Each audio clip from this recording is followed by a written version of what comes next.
Welcome to Tyne for Business, celebrating the heart of the North East. Local businesses are part of the cultural and economic fabric of a place, and this series explores the people and stories behind them. Coming up in this episode, Ashleigh visits Brinkburn Street Brewery to explore the story of this unique, historic building and how it has become a true home for the community. Hi, I'm Ash, and we're in the Ouseburn, one of my favourite parts of Newcastle, and I can't wait to show you a very special place, the Brinkburn Street Bar, Brewery and Kitchen. So come along with me and let's check it out. Hey! Hello, welcome to Brinkburn Street Brewery. Come on in. Thank you so much.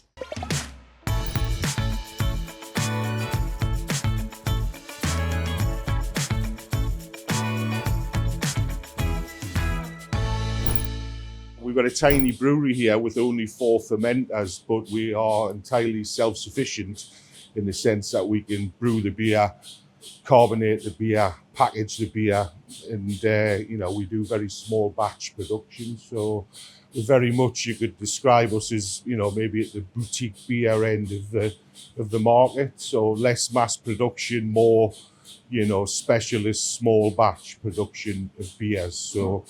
And I think that's shown within Brinkburn Street, and we work very closely with our partners, Steam Machine Brew Co. of Newton Aycliffe. We've been able to create a huge range of beers, right away from New England IPAs, 3.4% or so, right the way up to Imperial Stout, 10% plus specialist beers.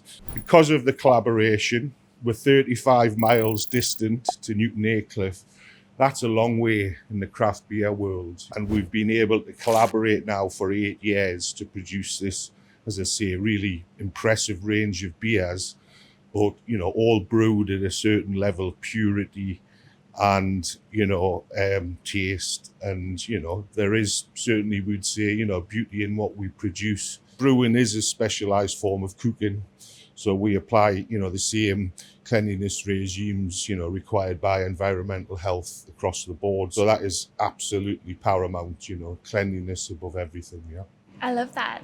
So tell me, what are these? Right, well, this is just showing some malts that we use in the brewing. So we have a pale ale malt, which is used as the backbone, the basis for most beers. We've got Cara Gold here, which is more of an amber sort of biscuity colour. And then we've got some chocolate malt here, which the chocolate malt is used for your darker beers, porters, milds, stouts. That across the board there is generally your malted barley, your malt that we use. Finally, on top of here, we have some hops, some hop pellets. We brew with hop pellets nowadays, which are like little stock cubes of hops. And this is the famous Citra hop of the Pacific Northwest USA. This being a bag of it, a 5 kilo bag, lifted up there. That at the moment is around about 200 pounds worth of hops there. So the main cost of our production of our craft beers, particularly the high hop content beers like the New Englands, the vast, 1/3 of the price of production is the cost of these hops.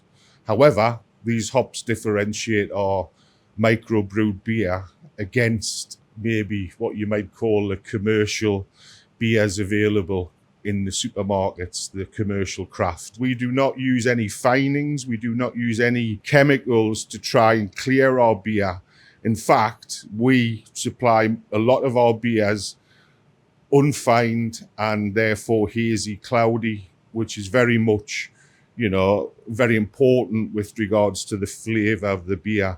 So beers produced, generally speaking, the cloudier the beer, the tastier it will be. And that cloudiness is basically, you're looking at hops in solution with regards to the beer.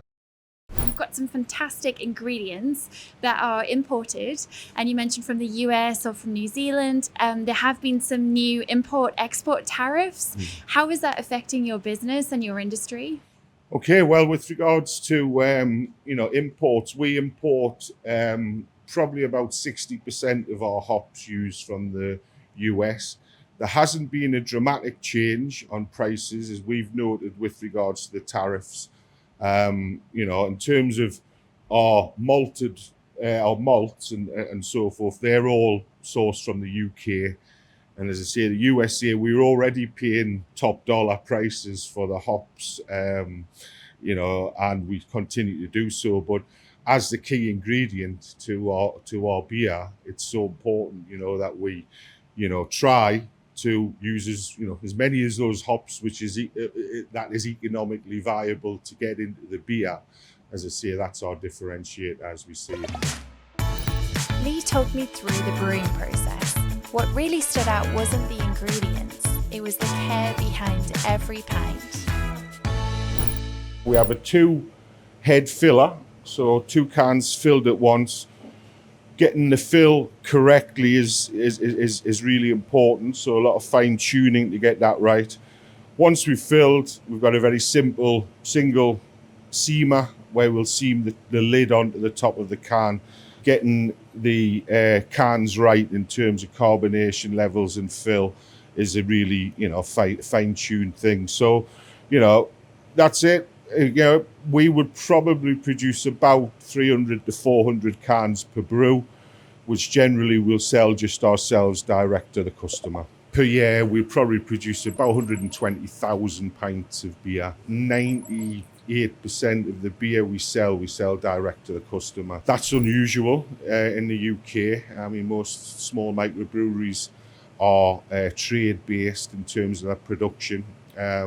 We have taken more of a route scene in the USA with the craft breweries there, whereby as much as possible of what they produce, they sell direct to the customer at bar prices. As part of that, we think we've generated quite a strong community here within Brinkburn. Particularly, we found that during the COVID years when we remained open as a microbrewery. We were able to do so due to, by law. And we remained open and did take away beer to maintain morale amongst, most of Newcastle found us in the end because we were one of the few places open. But I do think, it kept us going and it kept our customers going, having a little bit of normality through what was difficult times. So, we've got a very, very good kitchen here. So matching up the beer and the, US British bar food is, again, a really important part of that equation of the direct-to-customer business. Can we do some drinks, please? Can we get a ginger beer, a pint of Coke, and that's everything, I think. No, you're forgetting something. Am I? Oh, and a groovy juice.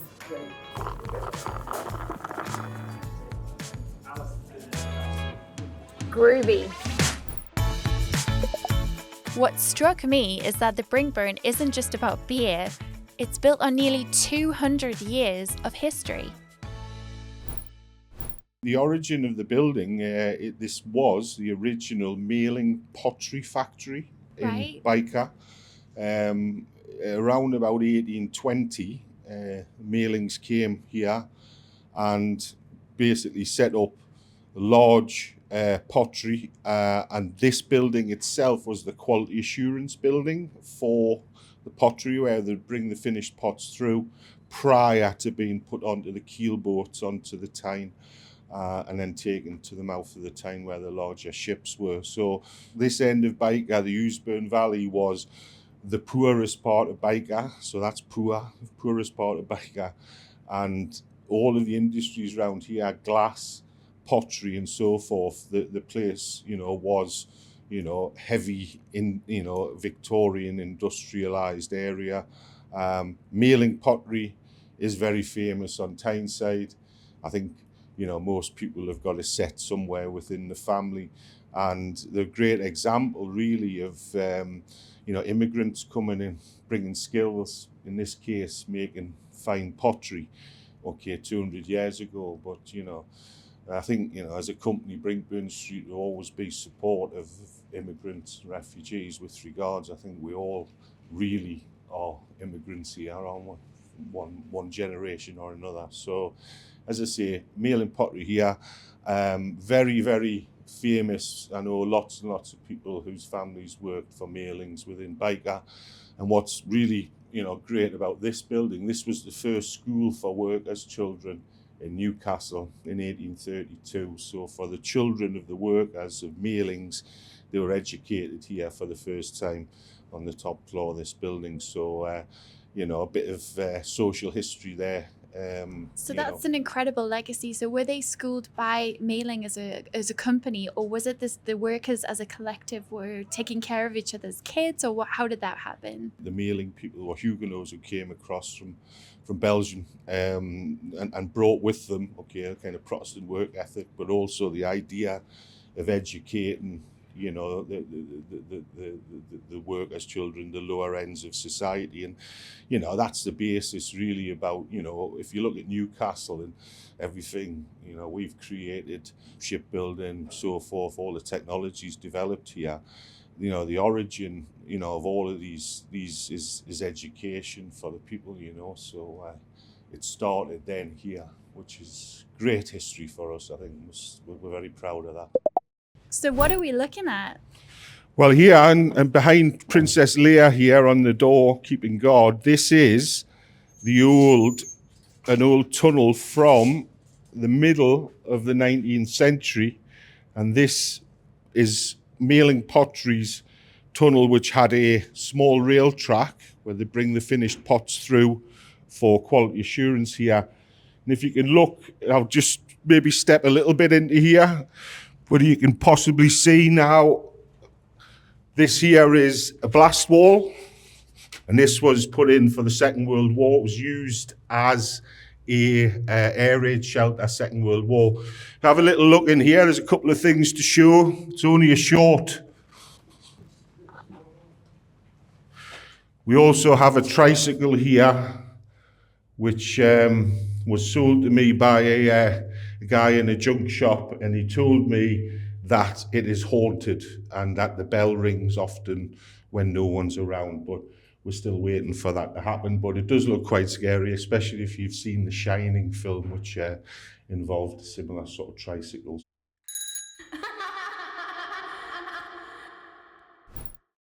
So Lee, you've got some really interesting pieces in here.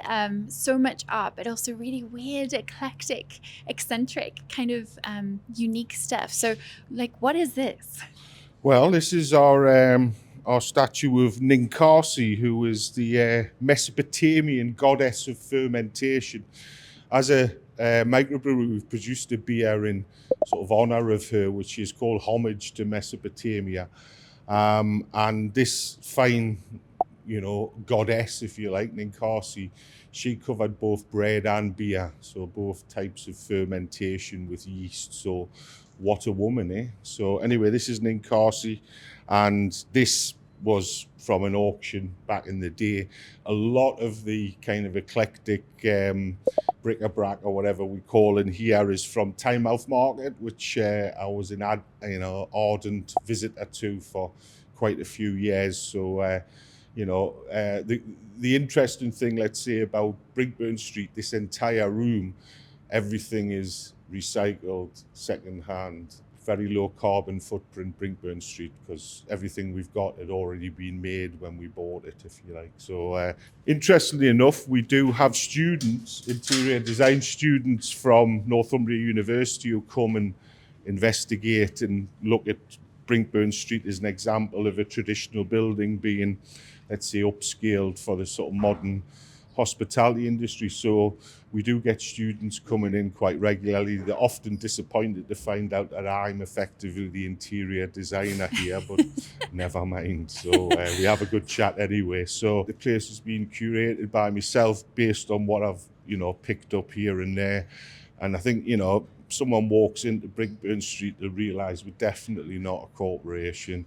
We're very independent. We're very proud of that. And that's really, tough world, tough industry to work in, but it's the independence, the ability, and to know, you're producing, pure beer, you're producing a really good product, you're creating a community. They're the reasons, we continue in, the choppy waters of the hospitality industry. There's a lot of really cool art. I mean, yes, there's such unique parts everywhere. What's this?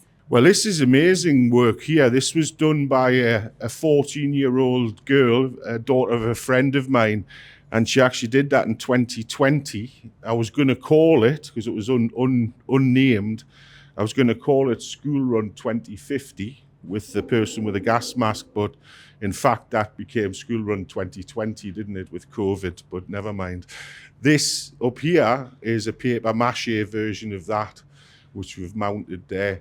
Which again, I mean, that's, for me, that's high art, that, from a 14-year-old girl. For sure, Fantastic. absolutely. Regarding other things in here, we do have some really good art from my Uncle Robert, Uncle Rob Dolman, and including a self-portrait in the corner, a man with 2 dogs. Art and beer together, that's what's produced culture, you know, in the world. Beer, historically, has been something people have drunk to survive, basis of folk medicine. We've got a strong art and beer culture in Newcastle, and you know, hopefully you can see we bring it all together here. I'm just curious about the value of the pub, or the importance of the pub in 2026. You know, it's still a place, whether you drink or not, where you can go and connect with people, play a board game, you know, share jokes, Indeed, do yeah. darts. But also, one of the values here is that you are very welcoming to people from other faith groups, other, you know, backgrounds, walks of life. What do you think about the value of the pub? My father told me everyone's equal in the pub. You know, no one's judged, etc. The public house, and you know, it's a great leveler for everyone. It's an opportunity to meet others. I think there's a big difference between sitting drinking 4 cans of lager in front of the TV and coming to the pub and having a pint of beer, you know, and having a shared experience. And you come into the pub, okay, the beer's more expensive than you can get in the supermarket, but in terms of, you know, the value to you and, you know, to your mental well-being, I think it's very strong. You know, we have a very friendly pub dog in here, Robbo, who goes and often sits with people who've come in on their own, and it's, you know, it's for them and for us, you know, it's something beyond just maybe, you know, might be the only time people interact with, you know, others during the day, and it's a really important, undervalued part of life, you know, the community of being together in the pub. So Lee, you've showed us some really special things in the space today. On a personal level, what's the most meaningful piece? Well, I do have a gas mask from the Second World War, which on a personal level is of interest to me, because my mother, who was now 86, was put in one of these particular items during the first bombing raid on Baker back in the Second World War. She was a 1-year-old baby at the time. So maybe I could show you that. That would be great. Quirky. Yeah, okay. Of course. Would this have been used by people in Baker, Well, with the yes, Victorian indeed. tunnel as well? Well, yeah, that was used as a small air raid shelter there. And as I say, this my mother was placed in one of these for a 7-hour bombing raid back in the day, and I understand screamed the place down. So second bombing raid that came, they decided not to use it, which, you know, that was a choice. But as a personal, you know, memory, if you like, related to my family, that's probably the most closest, if you like. That's really a tricky one to think about, especially with the way the world is at the moment, you know, how much our ancestors have been through, and also how much heritage is deeply important to us. Well, very much so, you know. I mean, my grandfather was, I'll picture him up on the wall here with these replicas of his medals anyway from the army, and he was a prisoner of war, Second World War. He was at Dunkirk with the 50th and Northumbrian Hussars, and was a prisoner of war for 4 or 5 years after that. So I got brought up with stories from him. I kind of missed a generation, didn't speak to my dad about it, but I got a lot of that history and, you know, the sacrifices made by the people, you know. Next, I headed upstairs to the Brinkburn's mailing hall, where I met events manager Michael to hear more about the events they host. Wow, what a beautiful event space. Can you tell us about it? Yeah, so this is our event space here at Brinkburn Street. It's our Maling Hall. It's a 300 capacity event space, so we do loads of different things in here. It's the beauty about this space is it's a black box venue, so all the furniture you see can be moved around to cater to any sort of event. And we've also got different stage curtains, different little areas, which I'll show you about later, to sort of section areas off to create little zones for different parties, different functions, or a lot of people hire out the whole space for different events. Did you just thrift it? Like, how has it come to be? This is all Lee's doing. It's all from second-hand charities, from auctions. It's all upcycled, so you can see loads of different furniture from loads of different places. We've got like Chesterfield sofas, loads of amazing chairs and tables. This tiki bar, imported from Thailand as well, which is fabulous. But yeah, everything's second-hand, much as it is downstairs in the tap room. All really quirky and sort of eclectic sort of space. I love that. So can you tell us a bit about the customers? And the people that come to Brinkburn, they don't want like a cookie cutter wedding. They want something a bit different. They're sort of more of a laid back sort of group that you'd see. We do a lot of like queer weddings, loads of different things like that. And also like the creative side of things, we see loads of community groups. We've got artists that come here.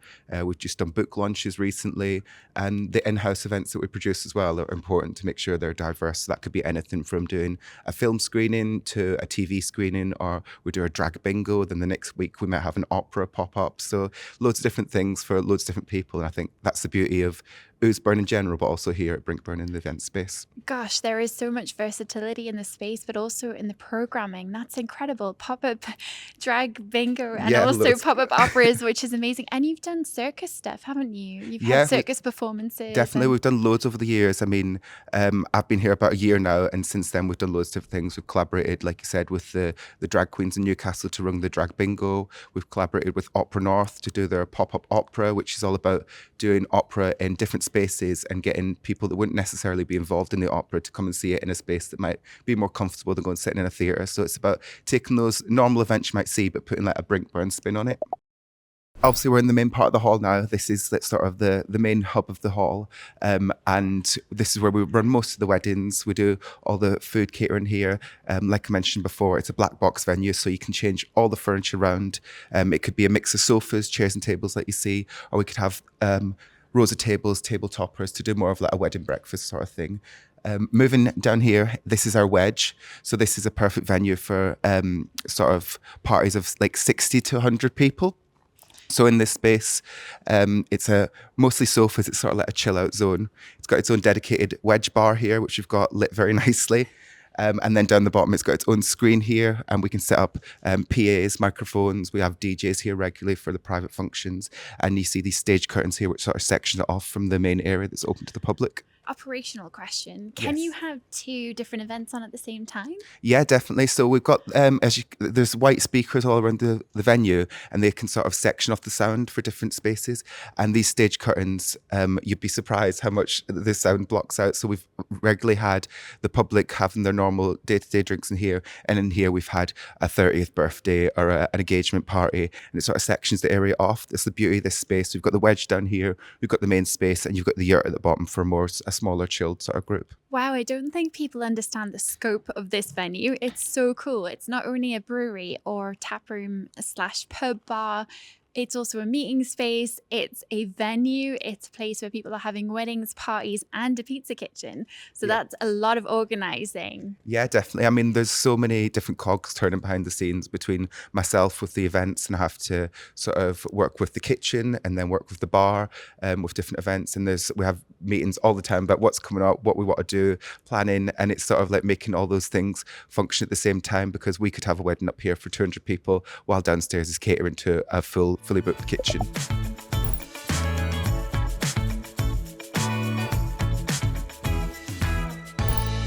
So Ash, it's been lovely having you here. Thank you so much. I hope you've enjoyed your time at Brinkburn, but I have got an event to plan, so I'm going to have to ask you to leave. Thank you. See you later. Bye.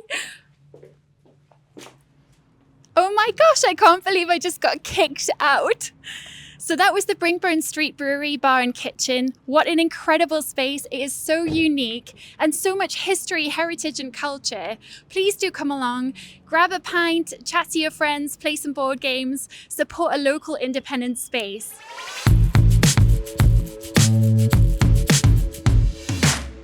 Thank you for listening to Time for Business. It would mean the world to us if you could share the episode with your friends and family so that we can continue to bring interesting stories and people from the Northeast. This has been a Flamingo Heights podcast studio production.